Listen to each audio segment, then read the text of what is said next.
Hello aspirants, welcome to simply on UPSC channel. आज हम prelims 2019 का चौथा दिन में अगला 10 क्वेश्चन सॉल्व करेंगे। तो let us directly start. 31 number question देखते हैं पहले। Recently there was a growing awareness in our country about the importance of Himalayan nettle. Himalayan nettle एक स्पीशीज का नाम है because it is found to be suitable source of. देखिए, एक species का बात हुआ, हिमालयन नेटल। करंट अफेयर्स का सवाल है 2019 का, तो उस टाइम जरूर न्यूज़पेपर में आया होगा। तो उसके बारे में जानना है कि वो उसका किस लिए सस्टेनेबल सोर्स क्या चीज का है, वो समझना है। ठीक है, तो अपने पहले गेस लेके देखते हैं। एंटी मलेरियल ड्रग, संभावना है, पर देखिए एंटी मलेरियल ड्रग अपने को ऐसा जब भी चाहिए नहीं। बायोडीजल तो इंपॉर्टेंट है, तो ये हो सकता है किसी किसी से मिले तो हमें फायदा हो। पल्प फॉर पेपर इंडस्ट्री, ये हमें ऑलरेडी बहुत सारा मिल रहा है, तो इतना खास जरूरत है नहीं। टेक्सटाइल फाइबर मिले तो हमें कुछ फायदा हो सकता है। तो देखिए, ऐसे ऑप्शन देखिए आपको पता नहीं चलेगा। ठीक है, पर लकीली मुझे पता है टेक्सटाइल टेक्सटाइल फाइबर आंसर है 31 का डी, इसलिए मैं आपको बता रहा हूँ, कोई फैक्ट है। उस टाइम का करंट अफेयर्स का सवाल है। अगर आपको नहीं आता तो घबराने का बात नहीं है, सवाल दोबारा कभी रिपीट नहीं होगा, उस टाइम के करंट अफेयर्स का क्वेश्चन है। बट अगर नॉलेज के लिए जानना है तो हिमालयन नेटल, नेटल में अपने को टेक्सटाइल फाइबर्स मिलते हैं। ऐसे नाम से आप नेटल से गेस भी कर सकते हो कि कुछ नेट वाला चीज मिलता होगा। और टेक्सटाइल्स या फाइबर्स जो होते हैं उसमें इस तरह का स्ट्रक्चर्स होता है, तो एक वो भी लॉजिक बना सकते हो आप। ठीक है, आंसर डी है। Now let's move to next question. 32 number question क्या बोल रहा है? 32 नंबर क्वेश्चन क्या बोल रहा है? For the measurement estimation of which of the following are satellite images remote sensing data used. आपको पता होगा कि अर्थ ऑब्जर्वेशन सैटेलाइट 7 अभी हम लोग रिसेंटली 2023 में लॉन्च किए हैं under small satellite launch vehicle SSLV जो अपना है, उसके अंदर अपने अर्थ ऑब्जर्वेशन सैटेलाइट 7 एक पेलोड की तरह डाले हैं। ये अर्थ ऑब्जर्वेशन सैटेलाइट और जो रिमोट सेंसिंग सैटेलाइट होता है, इनका क्या पर्पस होता है वो समझते हैं। Chlorophyll content in vegetation of specific location, ये काम किया जा सकता है। Green house gas emission from rice paddies of specific location, ये भी किया जा सकता है। Land surface temperature of specific location, ये भी किया जा सकता है। इनफैक्ट तीनों किया जा सकता है, आंसर होगा डी। देखिए, अब आपको ऊपर आसमान में सैटेलाइट लगा दिया, नीचे धरती है, आप पूरा धरती पर नजर रख रहे हो, तो जो चीज यहाँ से आप स्कैन कर सकते हो, मेजर कर सकते हो ना, इस जगह के बारे में हर एक चीज आप ऑब्जर्व कर सकते हो, तो ये सारा चीज ऑब्जर्वेबल है। क्लोरोफिल कंटेंट हमें कलर से पता चल सकता है, अगर हम देख सकें। ग्रीन हाउस गैस एमिशन हमें वहाँ पे गैस का कंपोजिशन पता करके पता कर सकता है। लैंड सरफेस टेम्परेचर हमें हीट कोई ना कोई मॉड्यूल लगा के पता चल सकता है। तो सारा पॉसिबल है, मतलब मेरा लॉजिक समझाने का ये है, इसलिए आंसर डी है। Now let's move to next question. 33 number question क्या कह रहा है? Consider the following states with reference to the states mentioned above in terms of percentage of forest cover to the total area of the state, which one of the following is correct as in ascending order। आपने को simple सा बोला, ऊपर जो state दिया हुआ है, percentage of forest cover को अगर हम लोग देखें, फॉरेस्ट कवर को अगर हम लोग गौर से देखें सारा स्टेट का, टू टोटल एरिया, माने समझ लिए टोटल एरिया स्टेट का है ए और फॉरेस्ट कवर अपने पास बी, तो बी बाई ए का जो परसेंटेज है वो अपने को निकालना है। Which one of the following is correct ascending order, घटते से बढ़ते क्रम में, माने स्टार्ट लोएस्ट से करना है और हाईएस्ट लास्ट में होना चाहिए, इस ऑर्डर में। अब देखिए, सिंपल सा बात है, जिसका एरिया ज़्यादा होगा उसका चांसेस है वो इस परसेंटेज में नीचे लाई करेगा, और जिसका फॉरेस्ट कवर ज़्यादा होगा वो इस परसेंटेज में ऊपर लाई करेगा, माने ज़्यादा आगे लाई करेगा। अब इससे सॉल्व करना स्टार्ट करते हैं। छत्तीसगढ़ देखिए छोटा स्टेट है, मध्य प्रदेश बड़ा स्टेट है, महाराष्ट्र बड़ा स्टेट है, उड़ीसा ठीक ठाक साइज का स्टेट है। देखिए, मध्य प्रदेश और महाराष्ट्र में जो है ना, अपने को चुनना होगा कौन सा पहले है, ऑप्शन देख के ही समझ में आ रहा है। तो देखिए, मध्य प्रदेश का टोटल एरिया ज़्यादा है, टोटल एरिया मध्य प्रदेश का ज़्यादा है, और फॉरेस्ट कवर भी मध्य प्रदेश में ज़्यादा है, फॉरेस्ट कवर भी मध्य प्रदेश में अच्छा खासा है। तो इस कारण से मध्य प्रदेश जो है अपने सेकंड में पटकते हैं, महाराष्ट्र फर्स्ट में पटकते हैं। ये अपना ऑप्शन सी और डी में से एक होगा। अब 1 और 4 चेक कर लेते हैं। अब उड़ीसा और छत्तीसगढ़ में किसका एरिया ज़्यादा है? उड़ीसा का एरिया ज़्यादा है। छत्तीसगढ़ में देखिए फॉरेस्ट कवर भी ज़्यादा है और एरिया भी कम है, इस हिसाब से छत्तीसगढ़ पहले होना चाहिए, माने लास्ट में होना चाहिए इन दिस रेशियो। तो अपना आंसर आना चाहिए C. I hope you understand. और छत्तीसगढ़ में फॉरेस्ट कवर भी अच्छा है और एरिया भी कम है, और उड़ीसा में जो है एरिया भी ज़्यादा है और फॉरेस्ट कवर भी छत्तीसगढ़ के मुकाबले ऑब्वियसली कम है। इस कारण से अपना आंसर आ गया C. I hope you understand. Now let's move to next question.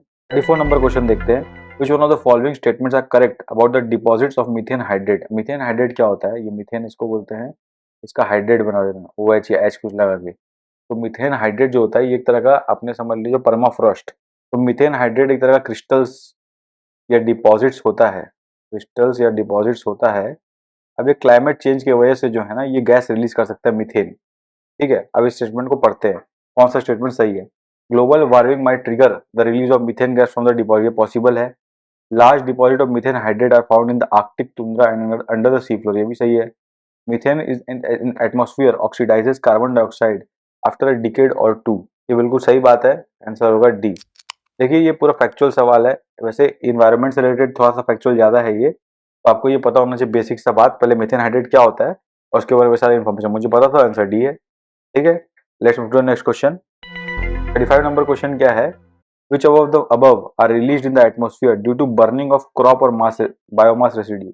कोई भी क्रॉप का अगर हम लोग जला के, पराली इसको बोलते हैं, जलाएंगे, उसको बर्न करेंगे तो उसके रेसिड्यू के जलने से स्ट्रॉ जैसे होता है, क्रॉप स्ट्रॉ भी बोलते हैं इसको बर्न करने से क्या क्या गैस निकल सकता है। कार्बन मोनोऑक्साइड संभावना, बिकॉज ऑर्गेनिक कंपाउंड हो गई और पार्शियल कंबशन की वजह से कार्बन मोनोऑक्साइड बन सकता है। मीथेन डेफिनेटली बन सकता है, ओजोन भी कुछ हद तक बन सकता है, सल्फर डाइऑक्साइड भी कुछ हद तक बन सकता है। क्लियर कट इसका आंसर डी है। देख लीजिए आप लोग लॉजिकली सॉल्व करने पर अपना आंसर निकल जाता है। तो this is it. Now let's move to next question. 36 number question क्या कह रहा है, एक सी का नाम दिया है, कई सारे सी का नाम दिया है, उनके बॉर्डरिंग कंट्रीज का नाम दिया है। देखिए इसको कई तरह से पूछा जा सकता है, पर इन्होंने मैच द कॉलम स्टाइल में पूछा है, तो बताइए कौन कौन सा डायरेक्टली मैच किया हुआ है। ठीक है ना, तो पहले देखते हैं एड्रियाटिक सी, ब्लैक सी, कैस्पियन सी, मेडिटेरियन सी, रेड सी। इसमें से कौन कौन सा सी पॉपुलर है? मेरे हिसाब से रेड सी, मेडिटेरियन सी, कैस्पियन सी और ब्लैक सी, ये चारों ज्यादा पॉपुलर है, एड्रियाटिक तो कम पॉपुलर है। पहले रेड सी से स्टार्ट करते हैं। ठीक है, रेड सी। रेड सी माने कहाँ पे? ये देखिए अपना अरेबियन पेनिनसुला है, सऊदी अरबिया है, यहाँ पे यहाँ पे यमन है, यहाँ पे ओमान है और यहाँ पे बाकी अलग देश है। ठीक है, तो अगर अपने चेक करेंगे तो रेड सी यहाँ पे, ये अफ्रीका वाला पार्ट है तो यहाँ पे रेड सी है। तो इसके बगल में सीरिया आता है, सीरिया नहीं आता है भाई। इस साइड में सीरिया, इस साइड में सूडान, इजिप्ट, इरिट्रिया सब आता है, सीरिया नहीं आता है। तो 5 इज रॉन्ग, 5 रॉन्ग होगा तो ये हटा दीजिए, ये हटा दीजिए। अब इसका मतलब है 1 और 4 तो पक्का सही है। और वैसे अपने को पता भी है कि मेडिटेरियन सी यहाँ पे होता है, मोरक्को नॉर्थन अफ्रीका के पास, यहाँ पे यूरोप स्टार्ट है, यहाँ मेडिटेरियन सी होता है। ठीक है ना, तो इस हिसाब से मोरक्को तो यहाँ नॉर्थ अफ्रीका में होता है, तो ऑब्वियसली सही है। 4 इज डेफिनेटली राइट और 1 भी राइट है बिना पता हुए, क्योंकि ये दोनों ऑप्शन में से सही आंसर होगा। अपने को चेक करना है 2 और 3, 2 और 3 में जो सही है वही आंसर है। एटलीस्ट 50% चांस में तो अपने आ गए, अपने को इसी को सॉल्व करना है खाली। अब 2 और 3 में कौन सा पता होने का चांसेस ज्यादा है? एक Caspian sea is popular also, black sea is also significantly popular. एक कैस्पियन सी जो है वो ऑटोमन एम्पायर के ईस्ट माने ईस्ट यूरोप में ज्यादा खुलता था, ईस्टर्न पार्ट ऑफ यूरोप में। ठीक है, तो वहीं पे तो रशिया है, तो रशिया के बगल में काजाकिस्तान होने का चांसेस ज्यादा कैस्पियन सी के नजदीक में। इस हिसाब से अपना 3 इज राइट। ठीक है, अब 2 नहीं भी पता तो भी हटा दीजिए, तो अपने को पता है 20 द आंसर। ठीक है ना, क्योंकि 3 और 4 सही है अपना।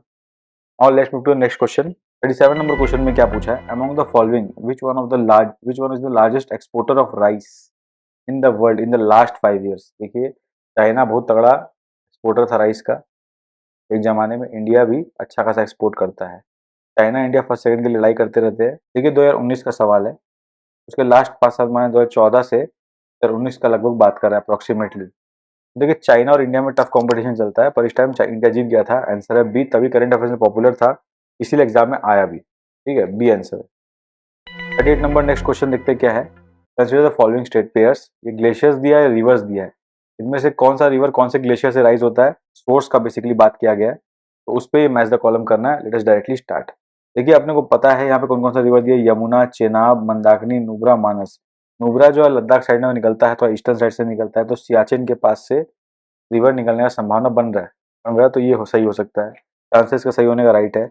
अगर ये सही है मान लेते हैं तो अपना ऑप्शन ए या बी में से एक होगा, इसका मतलब 1 चेक करने की जरूरत है नहीं, वैसे भी पता अपने को यमुना बंदरपुर से निकलता है, that is obviously definitely right. तो अपने को बस चेक करना है 2 और 3 में, 2 और 3 में जो सही है और सबसे अपना आंसर निकल जाएगा। ठीक है, 2 और 3 क्या है, बारह सिगड़ी और मिलाम, मिलाम सॉरी हाँ, बारह सिगड़ी और मिलाम। तो अपने हिसाब से बारह सिगड़ी जो है राइट है, चेनाब, बारह सिगड़ी से चेनाब निकलता है, चेनाब नदी निकलती है, तो आंसर होगा अपना ए। ठीक है, फैक्चुअल सवाल है, अगेन मैं बोलूंगा, ये सब क्वेश्चन जब समझ में नहीं आया तो समझ लीजिए फैक्चुअल सवाल है, बिकॉज समझाने लायक कोई बात ही नहीं, ये रटना ही पड़ेगा, याद ही होना चाहिए कुछ ना कुछ, तभी आप लिख पाओगे। ठीक है ना, तो आंसर है इसका A. Now let's move to next question. अगला क्वेश्चन 39 नंबर क्या है, in India use of carbofuran, एक तरह का क्लोरोक्लोरोकार्बन हो गया, carbofuran, methyl, parathion, phorate and triazophos is viewed with apprehension, this chemicals are used in. अब देखिए सीधा सा बात है, कार्बन फ्रिज वगैरह में ज़्यादा यूज होता होगा।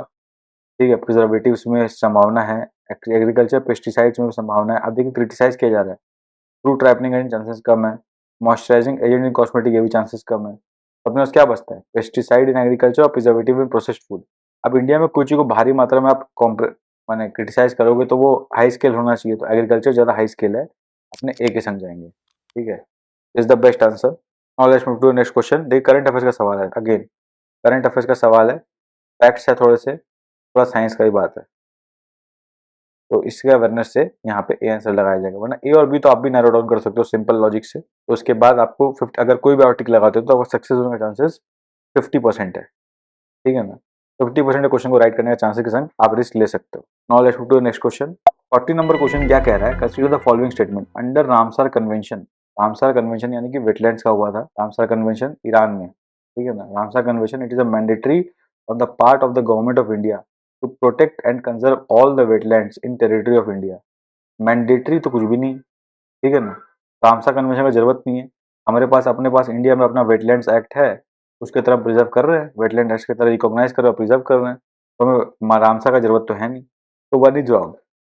With the Wetland Conservation Rules 2010 were framed by Government of India based on the recommendation of Ramsar convention. ये वाला भी बात भी गलत है कि हम लोग रामसर कन्वेंशन का तैयार नहीं किए 2010 में।